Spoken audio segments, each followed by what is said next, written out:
नमस्कार बच्चों। आज हम लोग झारखंड बोर्ड का जो मॉडल पेपर आया था ऑब्जेक्टिव वाला फर्स्ट टर्म के लिए 2021-22 के एग्ज़ाम के लिए, इसका सेट 3 हम लोग सॉल्व करेंगे। ठीक है बच्चों। और ये ऑब्जेक्टिव क्वेश्चंस का इस मॉडल सेट में ऑब्जेक्टिव क्वेश्चंस जो भी आएंगे 2022 के एग्ज़ाम में उसका मॉडल सेट है, वो हम लोग बनाएंगे। 40 मार्क्स का रहेगा टोटल ऑब्जेक्टिव क्वेश्चंस। और मैथमेटिक्स का हम लोग सॉल्व कर रहे हैं। ठीक है बच्चों। जनरल इंस्ट्रक्शन तो आप लोगों को पता ही है कि सभी प्रश्नों के अनिवार्य हैं, सभी प्रश्नों के उत्तर देने हैं आप लोगों को। टोटल 40 क्वेश्चन है, 40 में से 40 आपको बनाना है। हर एक के लिए 1 अंक मिलेगा आपको। ठीक है। और प्रत्येक प्रश्न के 4 विकल्प दिए हुए हैं, इसमें से एक ही सही है, इसीलिए आपको सिर्फ एक ही आंसर को टिक करना है।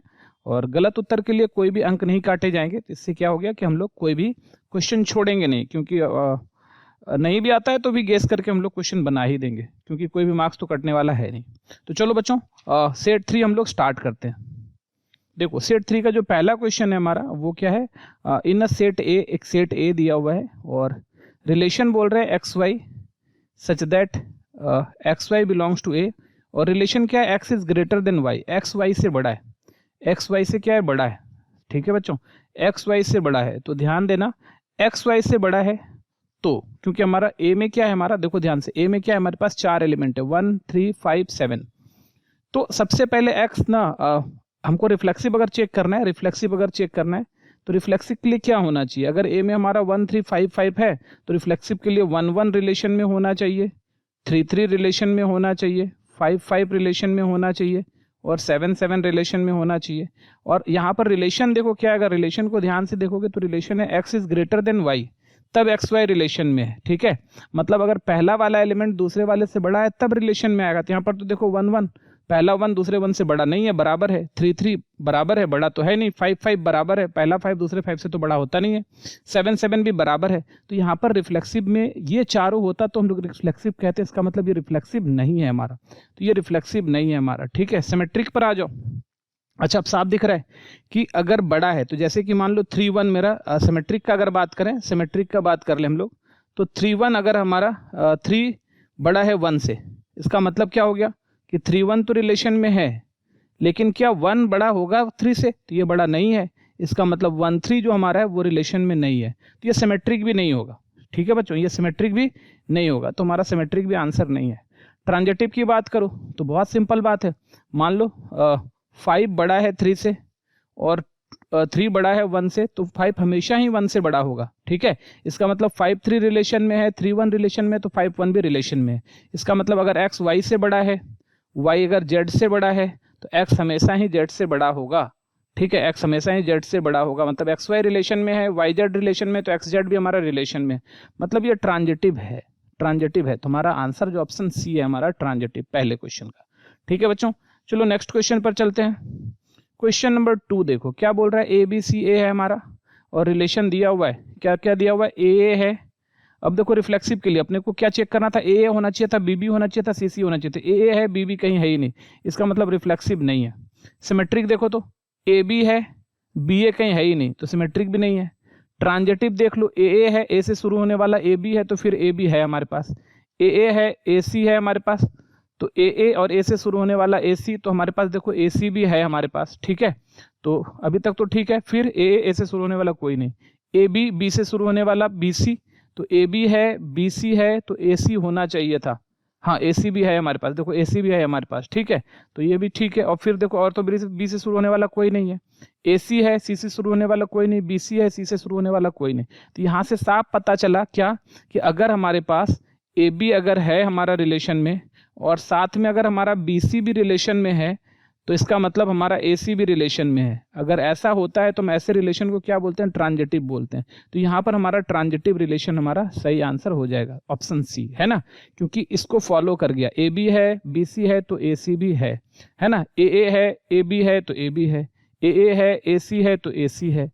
ए है और ऐसे तो और कोई नहीं है। ए बी है, बी सी है, तो ए सी है। ए सी है, सी से शुरू होने वाला कोई नहीं, बी सी है, सी से शुरू होने वाला कोई नहीं, तो ये हमारा ट्रांजिटिव रिलेशन हो गया। चलो नेक्स्ट क्वेश्चन पर चलते हैं।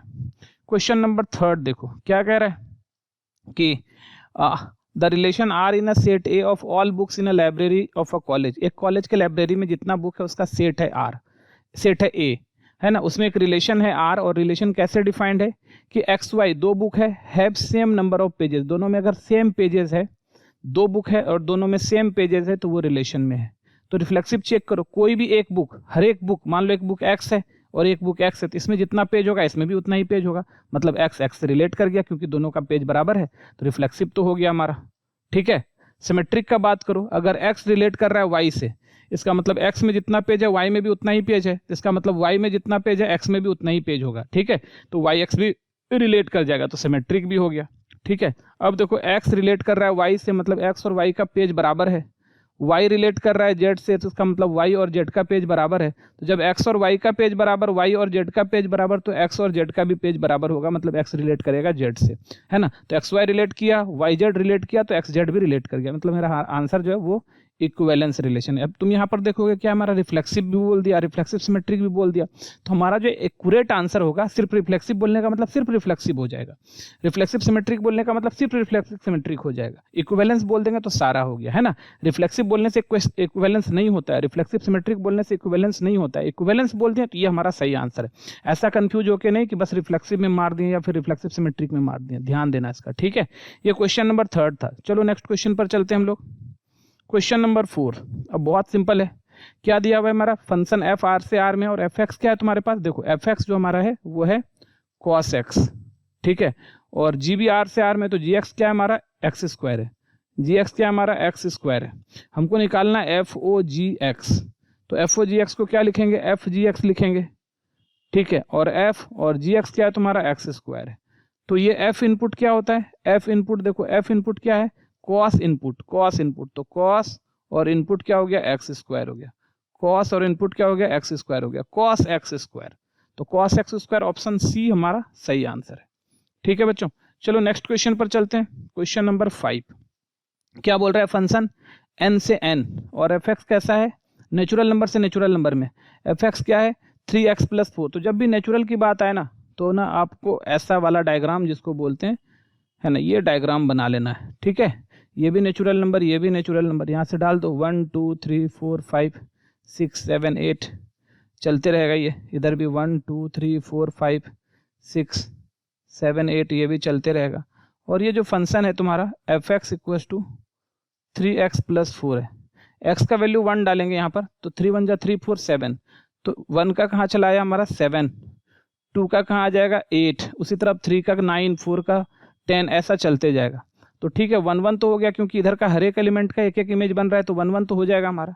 बट देखो यहाँ से यहाँ तक का एलिमेंट छूट गया, ये किसी का इमेज ही नहीं बना, इसका मतलब फंक्शन ऑन टू नहीं होगा। ऑन टू कब होता है, जब हर एक एलिमेंट किसी ना किसी का इमेज हो। तो यहाँ पर क्या है तुम्हारा, तुम देखोगे कि ये वाला एलिमेंट जो है ना 1 2 3 4 5 6, ये किसी का इमेज नहीं है, तो छूट गया। तुम्हारा जो ऑप्शन है ए, 1 1 तो है लेकिन ऑन टू नहीं है। ठीक है, ये क्वेश्चन नंबर 5 था हमारा। चलो नेक्स्ट क्वेश्चन पर चलते हैं।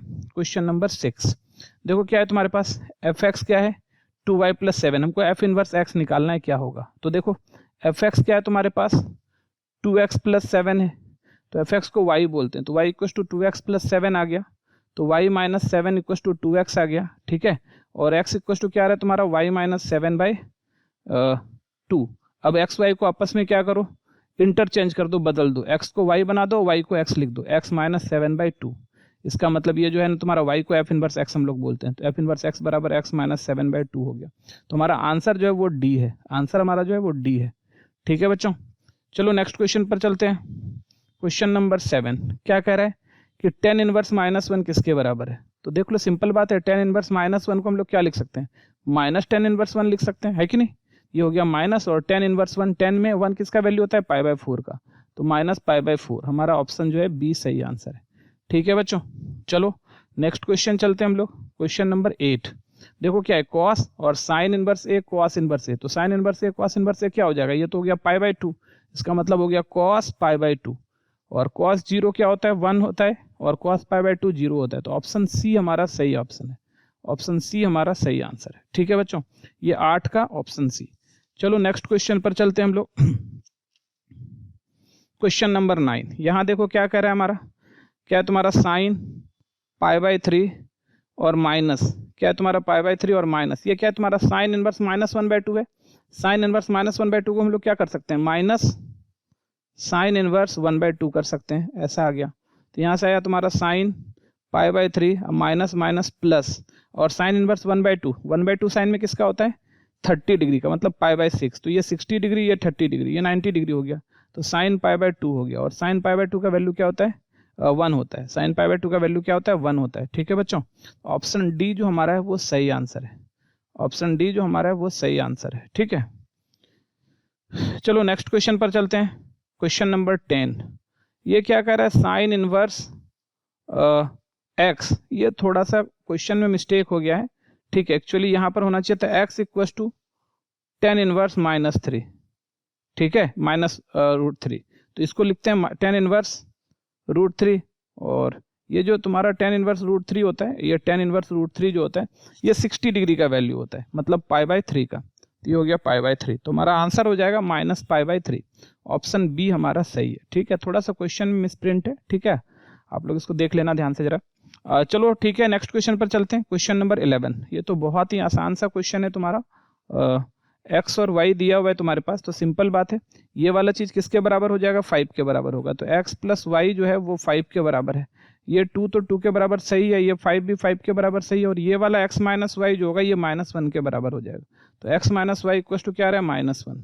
ऐड कर लेते हैं दोनों को, तो दोनों को ऐड करेंगे तो ये कट जाएगा। 2x इक्वल टू कितना आ रहा है 5 - 1 4, तो x का वैल्यू 2 आ रहा है। तो अभी तो 2 आ रहा है, तो ये दोनों में से कोई आंसर होना चाहिए। तो चलो अब x का वैल्यू 2 को कहीं रख देते हैं। x plus y equal to 5, तो x की जगह 2 रख दो। 2 प्लस वाई इक्वल टू 5, तो y इक्वल टू कितना आ रहा है 3 आ रहा है। 2 इधर आके माइनस हो गया, तो इस तरह से x का वैल्यू 2 आ गया और y का वैल्यू कितना आया 3। 2 3, ऑप्शन सी हमारा सही आंसर है। ऑप्शन सी हमारा सही आंसर है। ठीक है बच्चों, चलो नेक्स्ट क्वेश्चन पर चलते हैं।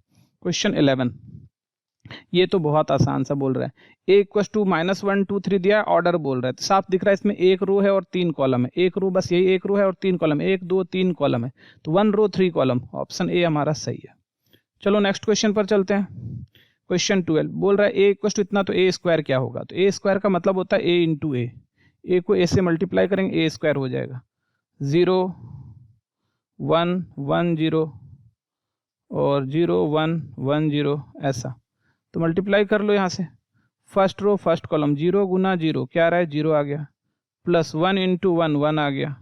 फिर first row second column, first row second column 0 into 1 0 आ गया, और 1 इंटू 0 0 आ गया।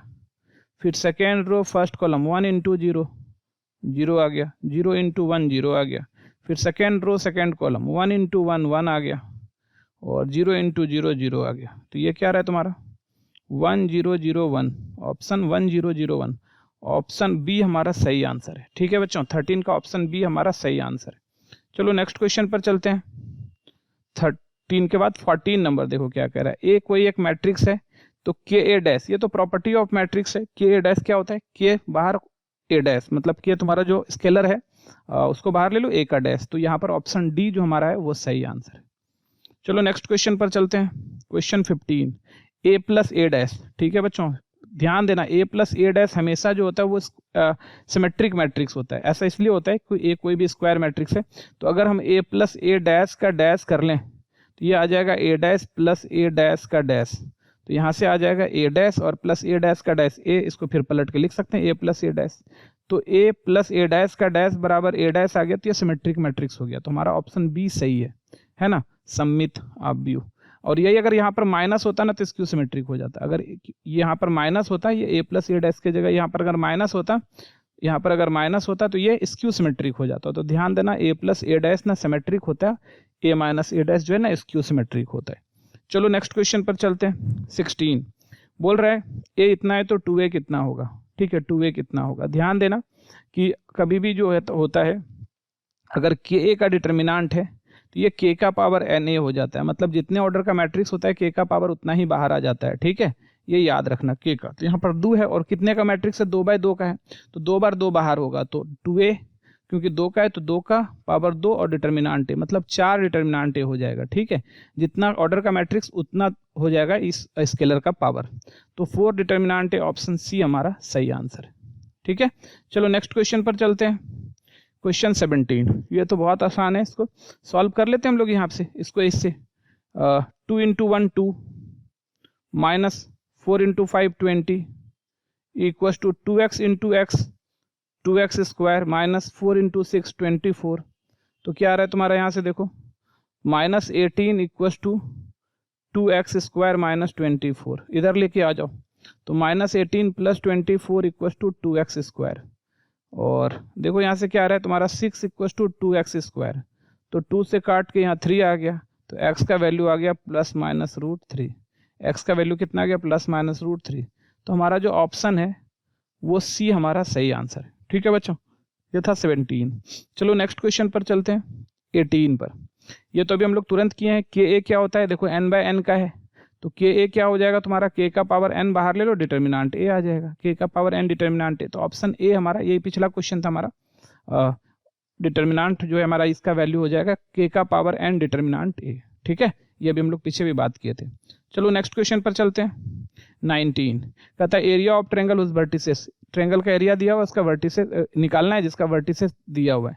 तो बहुत सिंपल होता है ये बनाने का तरीका 1/2 डिटर्मिनेंट का एरिया 1/2 ऑब्वियसली ये मॉडुलस में होगा और लगा दो यहाँ से 1 0। ये बहुत सबसे आसान तरीका निकालने का 6 0 4 3 और फिर से 1 0 वापस से।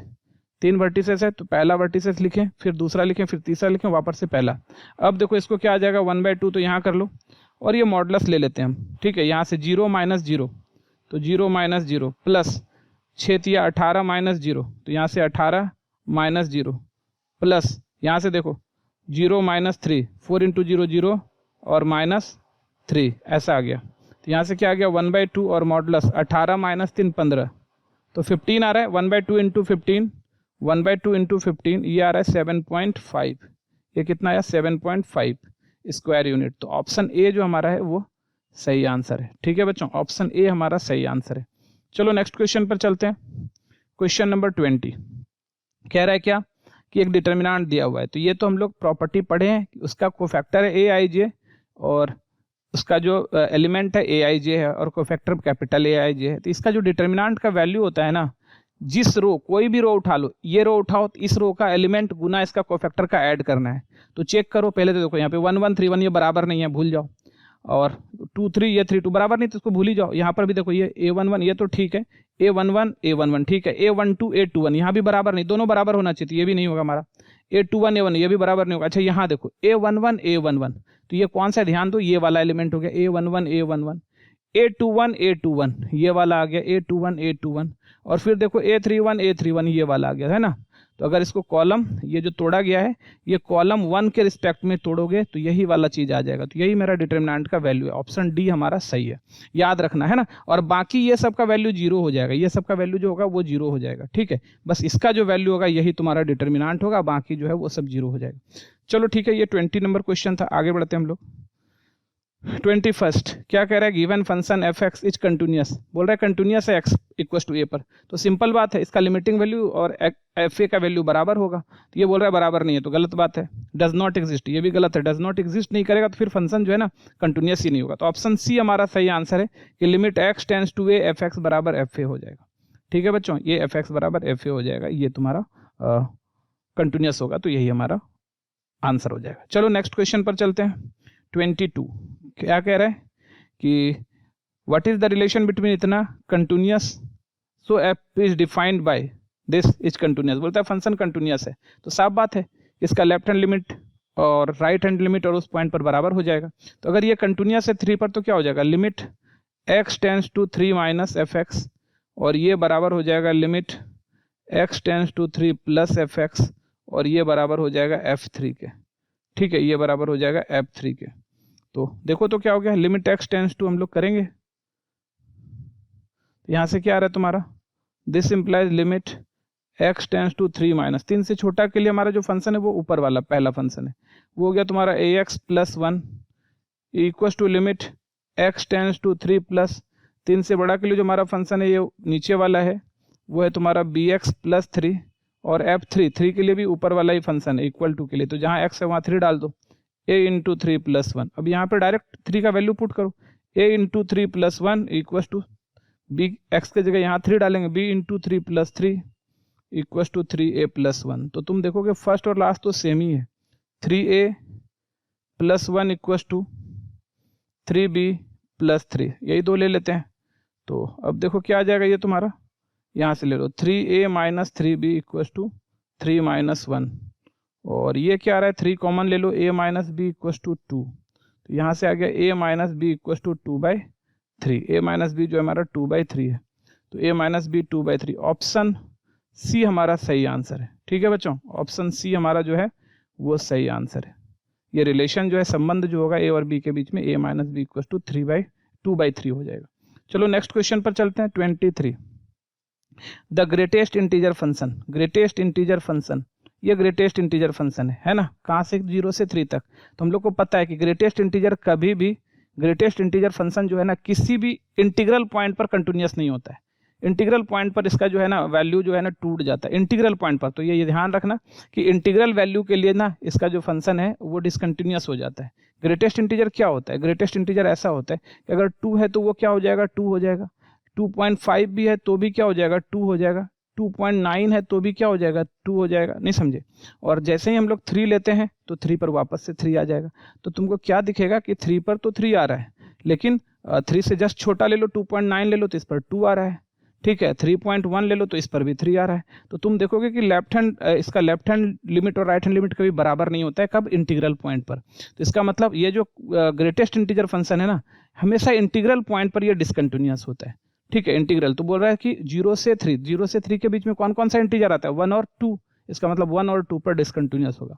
ऑप्शन सी हमारा सही है, 1 और 2 पर ये क्या होगा, हमेशा डिसकंटिन्यूअस होगा। याद रखना कि जब भी ग्रेटेस्ट इंटीजर फंक्शन देगा, आप ध्यान देना, आपको देखना है कि इंटीग्रल पॉइंट कहीं आ रहा है बीच में। अगर इंटीग्रल पॉइंट आ रहा है तो वहां पे वो हमेशा ही क्या होगा, डिसकंटिन्यूअस होगा, कंटिन्यूअस नहीं होगा। ठीक है, चलो नेक्स्ट क्वेश्चन पर चलते हैं। 24, ये तो बहुत सिंपल डिफरेंशिएशन है। y इक्वल टू क्या है तुम्हारा, cos sin x। तो पहला फंक्शन तो cos है, अगर dy/dx करेंगे तो फर्स्ट आउटर फंक्शन cos है, तो cos का डिफरेंशिएशन होता है माइनस साइन x, x की जगह साइन x है।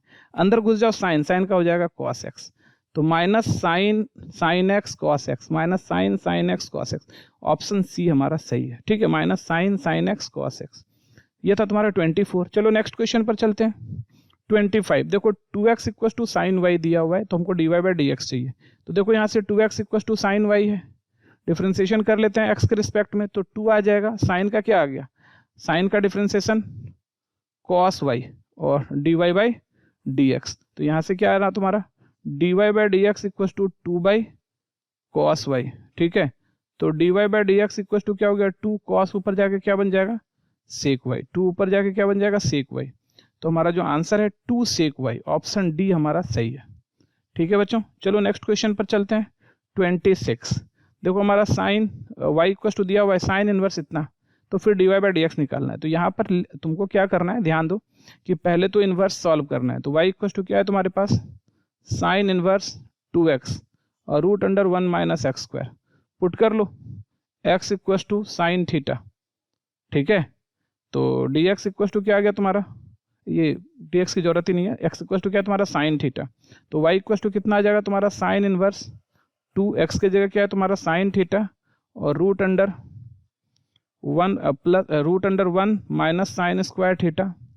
ठीक है, तो ये आ गया y equal to sine inverse 2 sine theta, root under 1 minus sine square theta होता है cos थीटा। तो देखो यहाँ से क्या आ रहा है तुम्हारा, y equal to sine inverse और ये साइन 2 थीटा। ठीक है, तो y equal to sine inverse sine 2 theta क्या हो जाएगा, 2 थीटा। तो y इक्वल टू 2 और थीटा का वैल्यू देखो क्या है हमारे पास, x equal to sine theta, तो theta equal to sine inverse x, तो theta equal to sine inverse x। तो थीटा को लिखेंगे साइन इनवर्स x, और अब इसका डिफरेंशिएशन कर लो, तो dy/dx क्या हो गया 2, और साइन इनवर्स का होता है 1/√1 माइनस एक्स स्क्वायर, तो 2/1 minus x square. Option C जो हमारा है वो सही आंसर है। ठीक है बच्चों, ऑप्शन सी जो हमारा है वो सही आंसर है। चलो नेक्स्ट क्वेश्चन पर चलते हैं। क्वेश्चन 27, देखो क्या है तुम्हारे पास, y equal to log x/x। अच्छा, इसको dy/dx करेंगे तो नीचे वाले का स्क्वायर हो गया, नीचे वाले को छोड़ो, dy/dx log x हो जाएगा, माइनस log x को छोड़ो, dy/dx x हो जाएगा। ठीक है, तो यहाँ से क्या हो गया x और log x का differentiation 1/x minus log x और x का डिफरेंशिएशन 1, नीचे x स्क्वायर। तो ये x तो कैंसिल हो गया, तो क्या बचा 1 minus log x, 1 minus log x by x square. Option C हमारा सही आंसर है। ऑप्शन सी जो हमारा है वो सही आंसर है 27 का। चलो 28 क्या कह रहा है, y equal to 2 to the power sine x. इसका हमको डिफ्रेंसिएशन करना है dy बाई डी एक्स। तो देखो यहाँ से y इक्वल टू क्या है तुम्हारा 2 to the power sine x, तो डिफ्रेंसिएशन कर लो इसका, तो क्या आ गया तुम्हारा dy बाई डी एक्स। देखो डी बाई डी एक्स अपने को पता है, d by d x a to the power x equal to होता है a to the power x log a. तो a to the power x 2 पर power sine x और लॉग 2, और साइन एक्स का क्या हो जाएगा कॉस एक्स। तो फाइनली हमारा आंसर आ जाएगा 2 to the power sine x log 2 cos x. ठीक है, तो देख लो 2 to the power sine x log 2 cos x. Option B हमारा सही है, ऑप्शन बी हमारा सही है। ठीक है बच्चों, 28 में ऑप्शन बी हमारा सही है। चलो नेक्स्ट क्वेश्चन पर चलते हैं। 29 y इक्वल टू क्या है तुम्हारा log x स्क्वायर। तो y इक्वल टू कितना है तुम्हारा log x स्क्वायर। तो ये y इक्वल टू यहाँ ला लो, log x आ गया। अच्छा dy बाई डी एक्स कर लो, तो ये आ जाएगा 2 और log x का आ गया 1 बाई एक्स। और दोबारा से अगर डिफ्रेंसिएशन करेंगे d2y by d x square, तो 2 तो बाहर है और 1 बाई एक्स का होता है -1 बाई एक्स स्क्वायर। तो फाइनली आंसर आ गया -2 बाई एक्स स्क्वायर। तो -2 बाई एक्स स्क्वायर मतलब ऑप्शन डी हमारा सही है। 29 का ऑप्शन डी हमारा सही है। ठीक है बच्चों, चलो नेक्स्ट क्वेश्चन पर चलते हैं। 30 देखो x और y दिया हुआ है, हमको dy बाई डी एक्स चाहिए। तो x क्या है तुम्हारा a cos थीटा है। ठीक है, तो dx क्या हो गया तुम्हारा a cos का हो गया minus sine theta, dx by D theta. ठीक है, थीटा के रिस्पेक्ट में। y क्या है तुम्हारा a साइन थीटा है, और dy बाई डी थीटा क्या हो गया तुम्हारे पास a cos का हो गया साइन थीटा। इस तरह से अगर अपने को क्या चाहिए dy बाई डी एक्स चाहिए, तो क्या आता है तुम्हारा dy by D theta by dx by D theta. तो dy बाई डी थीटा देखो क्या है तुम्हारा a cos थीटा, और dx बाई डी थीटा क्या है तुम्हारा minus a sine theta. a cancel हो गया, minus cos theta by sine theta cot theta. ठीक है, minus cot theta. Option D हमारा सही है। 30 का जो ऑप्शन डी हमारा वो सही है। ठीक है बच्चों, चलो नेक्स्ट क्वेश्चन पर चलते हैं। 31 देखो क्या कह रहा है, कहता है a stone is dropped into a quite lake and waves move in a circle at a speed of 5 centimetre पर सेकंड। जैसे कि मान लो एक तालाब है, इस पर एक जो है ना कंकड़ फेंक दो, पत्थर फेंक दो, तो इस तरह से उसका वेव चलता है, मतलब इस तरह से पानी का लहर चलता है ऐसे। तो साफ बात है इसका रेडियस देखो बढ़ रहा है, इसका रेडियस बढ़ रहा है, ऐसे ही बढ़ रहा है। तो बोलता है इसका रेडियस जो बढ़ रहा है वो कैसे बढ़ रहा है, रेडियस को आर से अगर डिनोट करेंगे तो D r by d T कैसे बढ़ रहा है 4 सेंटीमीटर पर सेकेंड। ठीक है, रेडियस इतना बढ़ रहा है। क्या कह रहा है at the instant when the radius of circular wave is 10 centimetre, तो how fast enclose area increasing. तो उसका एरिया किस रफ्तार से बढ़ेगा, है ना। तो साफ बात है ए इक्वल टू कितना होता है पाई आर स्क्वायर। अपने को क्या चाहिए d A by d t, ये हो गया pi 2 r d r by d t. अच्छा d r by d t दिया हुआ है हमारा 4 सेंटीमीटर पर सेकेंड, तो पाई इंटू 2 आर और 4 दे दिए, D r by d T का वैल्यू 4। बाद में हम लोग इसका यूनिट लगा लेंगे। तो ये तो इतना आ गया, और कब बोला D r by d T कब, जब आर का वैल्यू 10 सेंटीमीटर हो। तो जहाँ आर है वहाँ 10 डाल देंगे, तो 4 2 जा 8 पाई इंटू आर के जगह 10, तो 80 पाई। अब क्योंकि एरिया बढ़ रहा है तो वो सेंटीमीटर स्क्वायर में बढ़ेगा और टाइम सेंटीमीटर सेकेंड में, तो 80 पाई सेंटीमीटर स्क्वायर पर सेकेंड। ऑप्शन बी हमारा सही है। ठीक है बच्चों, ऑप्शन बी हमारा सही है। यह था हमारा क्वेश्चन नंबर 31। चलो क्वेश्चन नंबर 32 देखो, कह रहा है क्या an edge of a variable cube increasing at a rate of 3 centimetre. एक क्यूब है ना, क्यूब है घन, तो उसका किनारा 3 सेंटीमीटर पर सेकेंड के स्पीड से बढ़ रहा है। मतलब ना घन का किनारा को ए से डिनोट करते हैं, तो d A by d t जो है वो 3 सेंटीमीटर पर सेकेंड है। How fast volume of cube increasing when edge is 10 centimetre. तो अपने को क्या निकालना है डी भी बाई डी टी कब, जब जो है ना ए 10 सेंटीमीटर हो ऐसा। तो सबसे पहले तो वॉल्यूम इक्वल टू क्या होता है, वॉल्यूम इक्वल टू होता है ए क्यूब। वॉल्यूम क्या होता है तुम्हारा क्यूब का वॉल्यूम, भुजा क्यूब है ना, ए क्यूब किनारा का जितना है उसका क्यूब वॉल्यूम हो जाता है। तो डी भी बाई डी टी अगर हम लोग करेंगे तो देखो डी भी बाई डी टी क्या आ जाएगा तुम्हारा 3a square D A by d T. तो 3a स्क्वायर और D A by d T कितना है तुम्हारा 3, सेंटीमीटर पर सेकंड, तो बाद में देख लेंगे उसको। तो 3 3 जा 9 a स्क्वायर आ गया। और अभी dB बाई dt को अगर हम लोग क्या कर लें, a बराबर 10 कर लें, तो 10 कर लेंगे तो 9 इंटू 10 का स्क्वायर हो जाएगा, बराबर 100 गुना 9 900 हो गया है ना। और वॉल्यूम बढ़ता है सेंटीमीटर क्यूब में, टाइम बढ़ता है सेकंड में, तो 900 सेंटीमीटर क्यूब पर सेकंड। ऑप्शन सी हमारा सही आंसर है। ठीक है बच्चों, ऑप्शन सी हमारा सही आंसर है। तो ये था हमारा क्वेश्चन 32। चलो नेक्स्ट क्वेश्चन पर चलते हैं। 33 क्या कह रहे हैं, function f x equal to इतना, इंक्रीजिंग एन इंटरवल, किस इंटरवल में इंक्रीज कर रहा है। तो चलो देखो, फंक्शन एफ एक्स दिया हुआ है, x square minus x plus 1, इसका एक बार डिफ्रेंसिएशन करो, एफ डैश एक्स क्या हो जाएगा 2x माइनस 1, और एफ डबल डैश एक्स कर लो तो क्या आ जाएगा तुम्हारा, सिर्फ 2 आ जाएगा। तो सिंपल बात है, एफ डबल डैश एक्स कर लो तो 2 आ जाएगा, है ना। तो एक्स की वैल्यू कितनी आ रही है, माइनस यहाँ पर, अब एफ डैश एक्स 0 कर लो, since f dash x equal to 0 हमको क्या देगा, 2x माइनस 1 इक्वल टू 0, तो x का वैल्यू 1/2 आ रहा है। ठीक है बच्चों, 1/2 आ रहा है। अच्छा 1/2 आ रहा है, तो अब हम लोग देख लेते हैं, x का वैल्यू 1/2 आ रहा है, तो हमारा जो है ना यहाँ पर जो है 1/2 आ गया।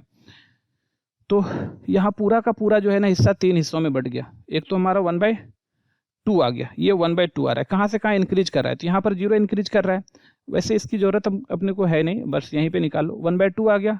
अब 1/2 से पॉजिटिव साइड और 1/2 से यहाँ पे 2 इंटरवल बना, एक बना माइनस इन्फिनिटी से 1/2 और दूसरा बन रहा है 1/2 से इन्फिनिटी। दूसरा क्या बन रहा है, 1/2 से इन्फिनिटी। ठीक है, इंक्रीजिंग बोला तो आप इसको क्लोज इंटरवल में भी ले सकते हो, स्ट्रिक्टली बोलता तो हम लोग क्लोज नहीं लेते, तब सिर्फ ओपन लेते।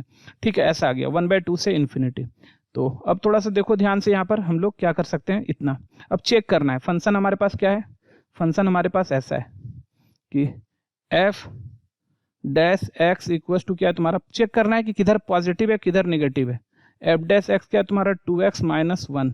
अब इससे छोटा के लिए डालो, इससे छोटा क्या, 1/2 से छोटा 0 होता है, तो अगर 0 डालते हैं तो क्या आ रहा है तुम्हारा 2 इंटू 0 माइनस 1, तो -1 आ गया, निगेटिव आ गया, लेस देन 0। इसका मतलब इधर जो है ये निगेटिव है, मतलब इधर निगेटिव है, इधर ऑटोमेटिक क्या हो जाएगा, पॉजिटिव होगा। तो इधर वाला चीज होगा डिक्रीजिंग और इधर वाला चीज होगा इंक्रीजिंग।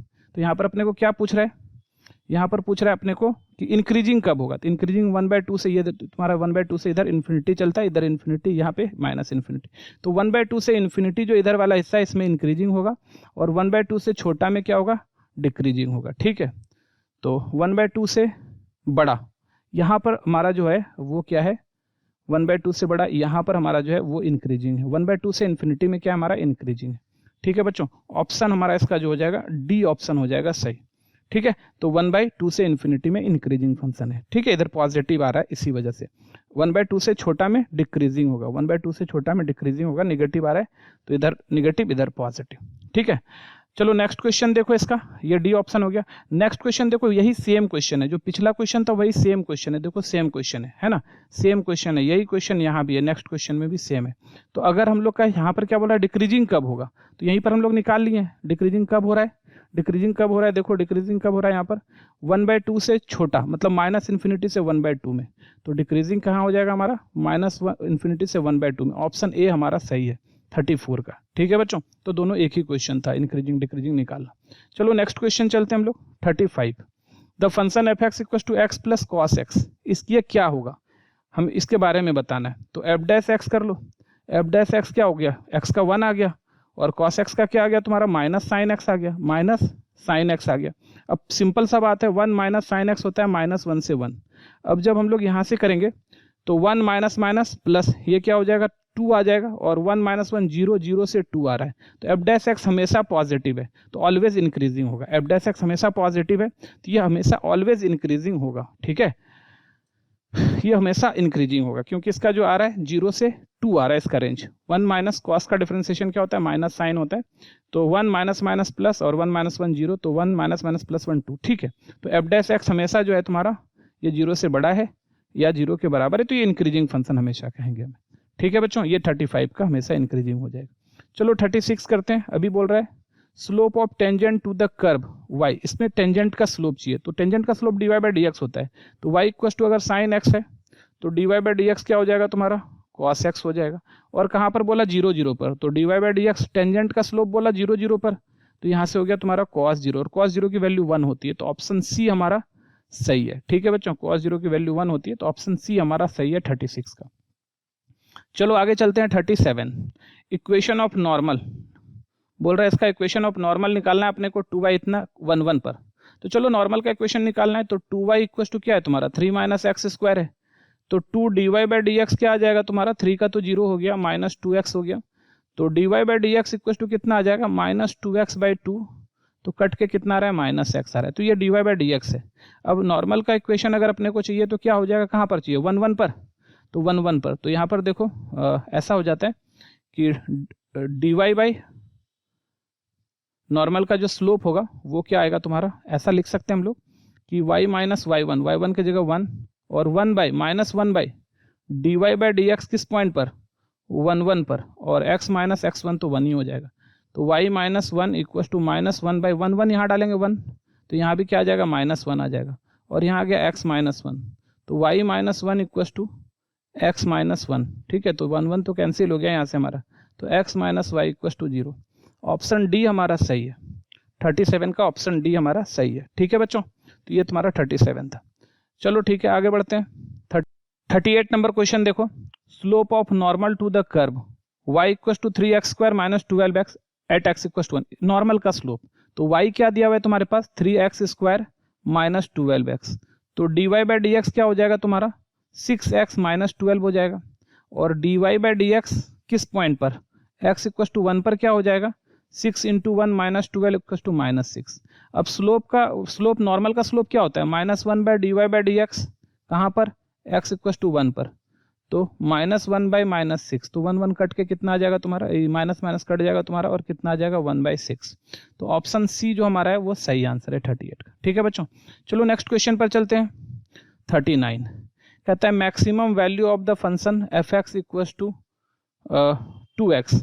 देखो भाई f x equal to sine 2x है ना, इसका मैक्सिमम वैल्यू साइन थीटा का मैक्सिमम हमेशा माइनस 1 से 1 होता है, तो कुछ भी रहे 2x रहे 3x रहे 4x रहे 5x रहे हमेशा क्या आएगा 1 मैक्सिमम वैल्यू आएगा। बोल रहा है 0 से पाई, तो 0 से पाई में ऐसे भी जान लो 0 से पाई में क्या हो रहा है कि हम लोग जो है ना फर्स्ट क्वाड्रेंट सेकंड क्वाड्रेंट दोनों जा रहे हैं, मतलब पॉजिटिव जा रहे हैं, है ना, 0 से लेके 1 तक जाएंगे, वापस फिर हम लोग कहाँ चाहेंगे 0 पर जाएंगे, तो ठीक है हमारा मैक्सिमम वैल्यू क्या हो जाएगा हमेशा 1 होगा। ठीक है, 0 से पाई के बीच में, 0 से पाई के बीच में साइन 2x का 0 से पाई के बीच में हमारा जो मैक्सिमम वैल्यू होगा वो 1 होगा।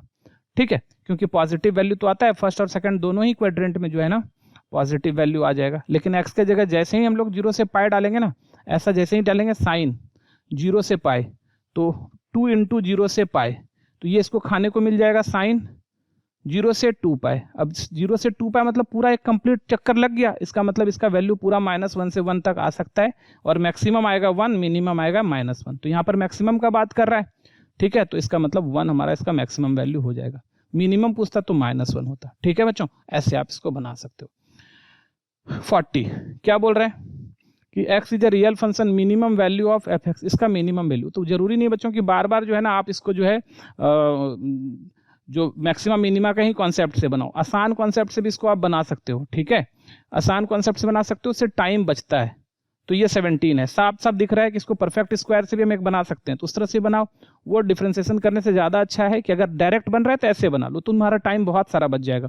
तो एक्स स्क्वायर माइनस 2x अब 4 अब प्लस 4 का स्क्वायर प्लस 1 ऐसा, तो यहाँ से क्या देखो ये x माइनस 4 का होल स्क्वायर आ रहा है प्लस 1 आ रहा है, तो ये तो हमेशा 0 से बड़ा ही होगा, ये ग्रेटर देन इक्वल टू 0 होगा, और प्लस 1, इसका मतलब ये ग्रेटर देन इक्वल टू क्या आ रहा है 1, तो हमेशा ये 1 से बड़ा होगा, मतलब ये एफ एक्स की जो वैल्यू आएगी वो 1 से लेके इन्फिनिटी तक आएगी, तो मिनिमम वैल्यू 1, मैक्सिमम बता नहीं सकते हैं, तो इसका मिनिमम वैल्यू क्या होगा 1 होगा। ठीक है बच्चों, न्यूनतम मान इसका 1 हो जाएगा, तो आप ऐसे बना सकते हो, उतना लंबा करने की जरूरत नहीं है आपको। तो ये तुम्हारा 40, तो इस तरह से हम लोगों ने आज पूरा का पूरा सेट 3 बना लिया, और उम्मीद करते हैं आपको अच्छे से समझ में भी आ गया होगा। बच्चे एग्जाम की दृष्टि से ये बहुत ही इंपॉर्टेंट है, आप लोग इसका अच्छे से प्रैक्टिस करो। एग्जाम में अगर 40 में 40 ऑब्जेक्टिव सही बना के आना है तो सारा का सारा जो 5वां सेट है वो आप जरूर बनाओ, है ना, ये तीसरा है, इसके बाद हम चौथा और 5वां भी बना के अपलोड कर देंगे, आप लोग उसको जरूर देख लीजिएगा। और इससे क्या होगा कि आप जितना टाइम बचा पाइएगा इधर, आप टाइम इधर अगर बचा लेते हैं तो फिर आपको जो है सब्जेक्टिव वाले में अच्छा खासा टाइम मिल जाएगा, तो आपका क्वेश्चन छूटेगा नहीं। ठीक है बच्चों, तो आज के लिए इतना ही, मिलते हैं नेक्स्ट वीडियो में, तब तक के लिए बाय।